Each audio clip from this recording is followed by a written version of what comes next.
तुम्ही वृद्धाश्रम पण चालवायचात म्हणे. हो. हे कसं काय आणि हे कुणाची कल्पना, कोण हे सगळं काम करायचं? माझ्या ना शाळेतल्या बाई होत्या, हं. म्हणजे आता त्या नाही आहेत, भाटवडेकर नावाच्या, दया भाटवडेकर. तर त्या वृद्धाश्रमात राहायच्या. तर त्यांचं स्वप्न होतं की आपलं स्वतःचं वृद्धाश्रम असावं. पण काय झालं, अचानक माझ्या बाई हार्ट अटॅकने गेल्या. हो. हां. आणि मग ते स्वप्न बाईंचं राहिलं, पण म्हटलं नाही आपण पूर्ण करायचं. मग माझ्याबरोबर एक मोघे ताई म्हणून होत्या. त्यांनी आणि मी वृद्धाश्रम चालू केला. पण हा कुठे पुण्यात? पुण्यात सिटीतच आम्ही चालू करायचं ठरवलं होतं. आम्ही खूप म्हणजे जवळजवळ 6 महिने आम्ही जागाच शोधत होतो. तर एक जागा मिळाली आम्हाला, एक बंगला मिळाला.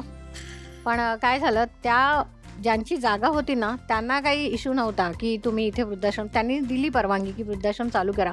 पण ती जी सोसायटी होती ना, त्या सोसायटीतल्या इतर सभासदांना ते मान्य नव्हतं. बरं. मग त्यांनी काहीतरी कारणं सांगून हे आम्हाला बंद करायला लावलं. म्हणजे आमच्याकडे जे ॲडमिशन घ्यायला यायचे ना आजी किंवा आजोबा, तर त्यांना बाहेरच्या बाहेर ते सांगायचे की हे आम्ही बंद करणार आहोत, तर तुम्ही इथे ॲडमिशन घेऊ नका. त्यामुळे फार नाही, एक 6 महिने आमचा वृद्धाश्रम चालला. बरं. पण मला तेवढं समाधान मिळालं की बाईंची इच्छा होती वृद्धाश्रम चालू पूर्ण करायचा किमान प्रयत्न तरी झाला तुमचा. झाला. बरोबर की नाही? पण ठीक आहे, काही चांगल्या गोष्टी घडत असताना, करत असताना थोडेसे भोवतालचे फॅक्टर्स कधी कधी हो. लुडबुड होते. पण त्यांची एक बाजू आहे, तुमची एक बाजू आहे. कधीतरी भविष्यात तुमच्या बाईंचं स्वप्न तुम्हाला अजून मोठ्या पद्धतीने पूर्ण करता येईल असं मला एक अंदाज आहे. चला, आपलं वाटण तयार झालेलं आहे. आचारी बुवा प्लीज घेऊन या. आचार्य बुवा प्लीज घेऊन या. थँक्यू. थँक्यू. बघा अगदी म्हणजे तुम्हाला सांगतो, शब्दाबाहेर नाहीत माझ्या. काय सुंदर वाटण केलंय. मस्त. काय करूया पुढे आता? आता आपण फोडणीचं चला. एक कढई लागेल आपल्याला.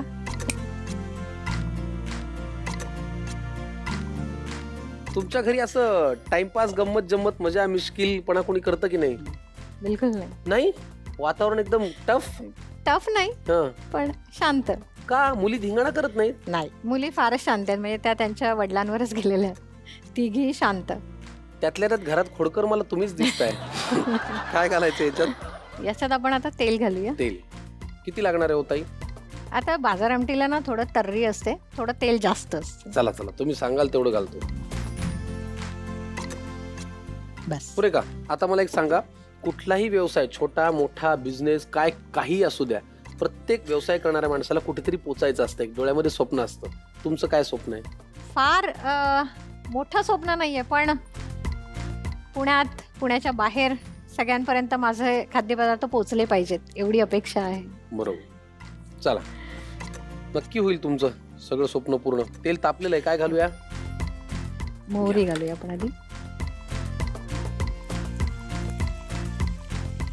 जिरं घालूया, सांड, थोडी हळद, थोडं हिंग. चांगली सोलापुरी पद्धतीने करा बाजार आमटी. आणि आता झटका लागला पाहिजे. हे वाटलेलं वाटण आपण घालूया यात. त्याच्यामध्ये दाणे आहेत, खोबरं आहे, तीळ आहेत, कांदा आणि लसूण आहे.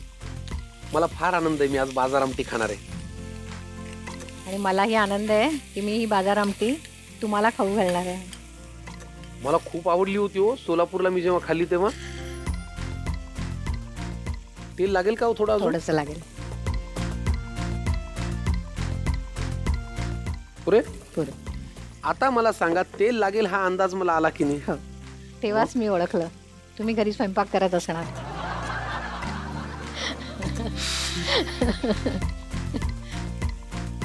घरी मला कोणी स्वयंपाकघरात उभंही राहू देत नाही, कारण मी स्वयंपाक मी पसारा जास्त करतो. बाहेर काढतात मला, बाहेर म्हणतात. अतिशय सुंदर सुगंध येतो आहे या वाटणाचा. रंगही कमाल आलेला आहे या वाटणाला. पुढे काय घालायचंय ह्या वाटणात? आता आपण घालणार आहोत लाल तिखट, 2 चमचे लाल तिखट, आणि काळा मसाला 1 चमचा. वा वा वा वा, आला ना सुगंध? मस्त मस्त. तुमच्या घरच्यापेक्षा इथे जास्त छान झालीये, कारण इथे मदत कुणी केलीये? संकर्षण. येस. आता काय घालायचंय? आता आपण डाळ घालायची, आणि चिंचेचा कोळ वगैरे तो नंतर घालूया. बरं, ठीक आहे. मला थोडं गरम पाणी लागणार आहे. हो, हे गरम पाणीच आहे. कशात घालायचं? घालायचं थोडंसं डाळीमध्ये. हो. गरम पाणी आपण मिक्स केलं.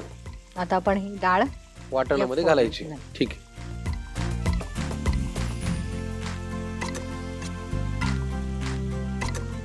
थोडं पाणी लागेल. हो, पाणी जास्त लागेल. ही आमटी आहे ना पातळ असते, हम्म. कारण त्यात भाकरी चुरून खायची असते ना. तवंग आलाय बघा याला विजयश्री ताई.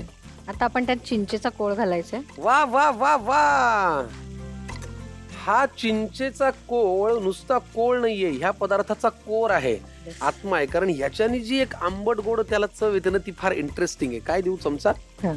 आणि थोडस गुळ पावडर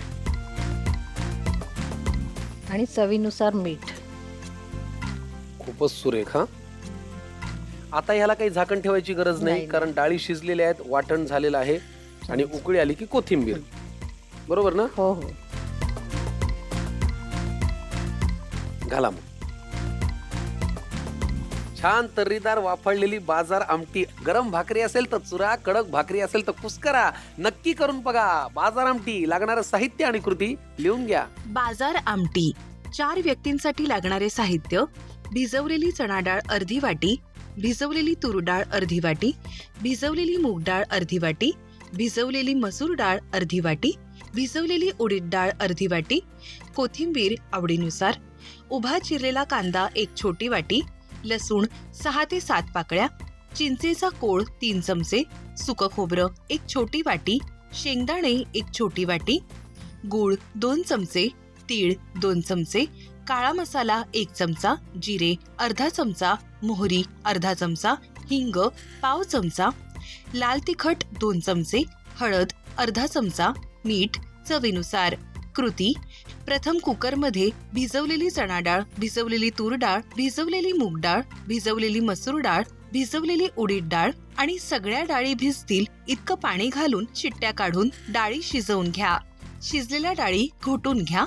आता एका पॅन मध्ये शेंगदाणे, सुकं खोबरं, तीळ, उभा चिरलेला कांदा आणि लसूण एक एक करून भाजून घ्या. भाजलेल्या मिश्रणाचं वाटण तयार करून घ्या.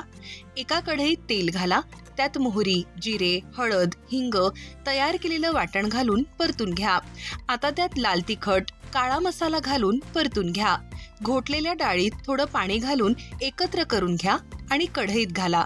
पुन्हा थोडं पाणी घाला आणि मिश्रण एकजीव करून घ्या. नंतर त्यात चिंचेचा कोळ, गूळ आणि मीठ घालून उकळी येऊ द्या. बाजार आमटी तयार.